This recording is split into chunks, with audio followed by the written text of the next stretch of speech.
Like and subscribe to PalsFundamentals for more content like this. Sources linked below. Welcome to the North Atlantic News Report. Our mission today, well, it's to deliver the latest news from across the North Atlantic. We aim to present key information and diverse viewpoints directly from the sources. That's right. No external perspective, no speculation added by us. Exactly. We're just cutting through the noise to get straight to the facts, giving you a concise, informative overview of what's happening. And we'll navigate the recent headlines, moving, country by country. This way, you get a clear, factual summary of the significant events, We're focusing purely on the objective information provided in our sources. allowing you to form your own understanding of these developments. Okay, let's begin our North Atlantic news report in Greenland. Political shifts and some long-standing social issues are really at the forefront there right now. Yes, our sources detail two main things: the recent leadership change within the Siumut party, and an ongoing, quite emotional debate regarding reparations for Greenlandic adoptees. Let's start with Siumut. They had a pretty significant decline, didn't they, in the Inatsisartut election? They did, a 14.7% decline, which is substantial for them. Right, and that led to the former leader, Erik Jensen, resigning. Yes, he resigned. Vivian Matsfeldt stepped in temporarily, but then they held an extraordinary national meeting. And that's where Aleqa Hammond was elected the new party leader over Matsfeldt. Correct. And political analyst Jens-Erik Poulsen, he views this as Aleqa facing a very large task to advance the party. A large task. Why specifically? Well, Poulsen notes this perception that the party's foundational way of life has been, quote, erased. Erased. That sounds quite stark. It is, and the former leader, Erik Jensen, he actually stated that unclear political messages contributed to their election defeat. Okay, so messaging issues. But Poulsen sees strengths in Aleqa Hammond. Yes, he points to her strong dialogue, her national and international networks. He also mentioned her decisive and stable character. And he thinks these could enhance her credibility. That's the assessment, yes. It's worth remembering, though, the context. What's that? When Aleqa Hammond was leader back in 2013, Siumut had over 10 members in the Inatsisartut. And today? Just 4. Wow, quite a change. It really is. And Poulsen also highlights that a key task for Aleqa will be managing the internal division that, well, Siumut often experiences. Right, internal party politics. Okay, let's shift to the other major issue you mentioned in Greenland. The adoptees seeking reparation. Yes, this involves 4 Greenlandic adoptees. They're demanding a total of 1 million Danish kroner in compensation from the Danish state. And this is related to adoptions from the 1950s onwards. Correct. They allege human rights violations occurred during those adoptions. But the Danish Ministry of Social Affairs, they've rejected the claim. They have. Their reasoning is twofold. They say the cases are outdated and that there isn't sufficient documentation of violations of the adoption rules applicable at that time. Okay, a legalistic argument. But how is Greenland responding? Well, Mads Petersen, Greenland's Naalakkersuisuk for children, youth, and families, he strongly disagrees. What's his argument? He argues it's actually well documented that the adoptions happened without valid consent from the biological parents. He says parents often thought it was just temporary care. Not permanent adoption. Exactly. Petersen insists the ministry can't just hide behind past legislation when the consequences are so severe and long-lasting. He's urging them to reevaluate and for Denmark to acknowledge its failure. How have the claimants reacted to the rejection? Understandably, with disappointment. 2 of them, Margrethe Johansen and Marius Christensen, spoke out. Johansen called it a total rejection of me as a human being. That's incredibly strong language. It is, and they're both ready to take the case to court. Christensen actually emphasized that acknowledging the wrongdoing is, for him, more important than the money. It sounds like this goes deep into the relationship between Greenland and Denmark. Are politicians weighing in? Yes, Danish Parliament members Ajaja Chemnitz from IA and Aki Matilda Hagdam from Nalarak have both expressed frustration. What are they saying? Chemnitz called the rejection really bad news, arguing it undermines reconciliation efforts. And Hudem? She sees it as showing a lack of will from the Danish side to take real responsibility for the colonial structures.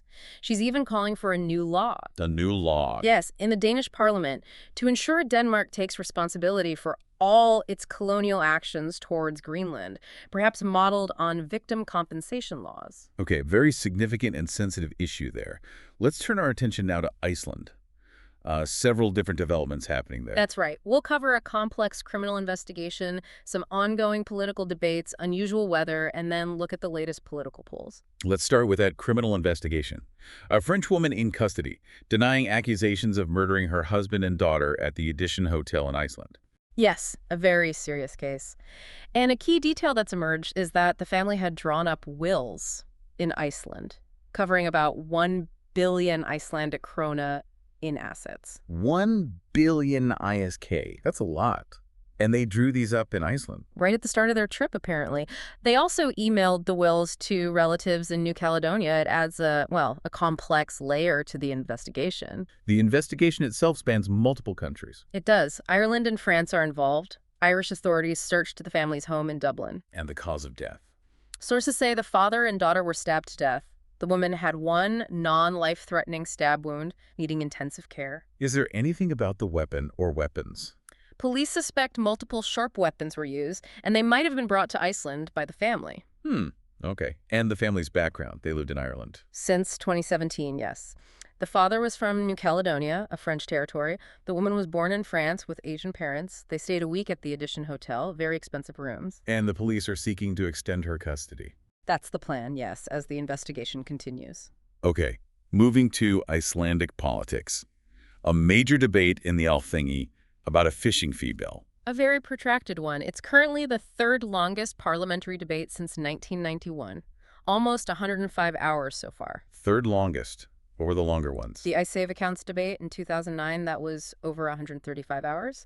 And the third energy package in 2019, over 147 hours. So this is clearly a very contentious issue. They even had an all-night session. They did, lasted until 4:30 a.m. The opposition tried to change the agenda, discuss the budget first, but that was defeated 34 government votes against 9 opposition. And the opposition consistently condemns the bill. Yes.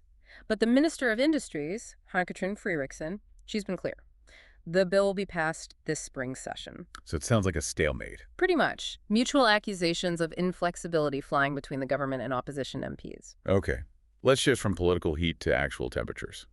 Iceland's June weather was unusual. It was, especially compared to May, which was quite warm. June ended up being cooler than usual across most of the country. Cooler than May and June. That doesn't sound right. Well, it was only warmer than May in the very southernmost parts and the southern westfords, so yeah, quite unusual. Do we have specific numbers? We do. Reykjavik's average for June was 8.8 degrees Celsius. That's a full degree below the 1991-2020 average. Akureyri was 8.1 degrees, 1.5 degrees below its average. And sunshine. Mixed.